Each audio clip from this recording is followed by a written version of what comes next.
5 things to bring with you when you're out cycling. So you've gotten your bicycle and you're ready to go out and ride. But before you do so, there are 5 things that you need to bring in order to make sure that you get the most out of your ride. So coming in at number 5 is spare tools. So these are things such as your multi-tool, your pump, and of course inner tube. Now with a few of these basic tools, you are able to get yourself out of some of the most common mechanical issues when you're out on the road. Because the truth is, no matter how much you look after your bike, sometimes mechanicals do happen and you need to be prepared with the right tools in order to fix those mechanicals. And the most common one is actually puncture.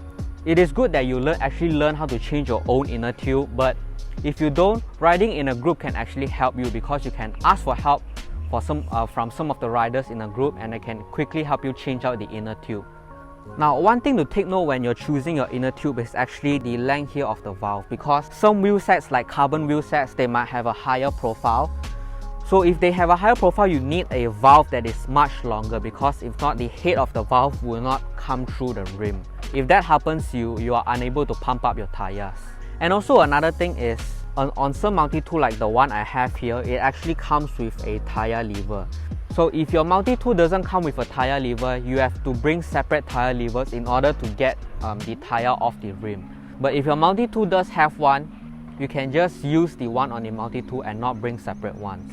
Now for me, when I'm out riding, I choose to bring a CO2 compared to a mini pump because I much rather carry something that is a lot more smaller and that can be easily fit into something like a saddlebag, like a bottle cage bag, and it doesn't add too much weight to my bike. So I like to use something like this. This is a bottle cage holder and I store all my tools inside. So once it's inside, I can zip it up and I can just put it in my second bottle cage. So this way it doesn't look too weird, and in my opinion looks a lot more better than compared to carrying a saddlebag or a mini pump on your frame. So this is how I do it. Coming in at number 4 is lights. Now this one has become a law recently in Malaysia where all bicycles out on the road must have a front light and a tail light. If you are caught riding out on the road without any lights, the authorities do have the right to actually fine you. Now we're going to be discussing about front lights because there are 2 different types of front lights. So the first type is to actually see where you're going, and the second type is actually to be seen by others. Now which one you choose depends on where you ride. If you ride in a group at night in places where it's quite well lit, I think you can get away with just this light alone because usually these blinkers are bright enough not only for other road users to see you, but actually shine a little bit of the road ahead. So if you ride in very dark areas and you're riding alone, I think these sort of lights is a lot more better because this sort of light has a much higher lumen, which means it is brighter and the light is much more focused in one spot. So whichever one you choose, I suggest that you choose something that is compact, because do remember that these accessories are going onto your bike. So you don't want to choose something that is too bulky that will eventually add up to the weight, and too much of accessories on the bike can actually cause a lot of noise and rattling as well, because as you go over bumpy roads, accessories like lights can actually vibrate and it will cause a lot of noise.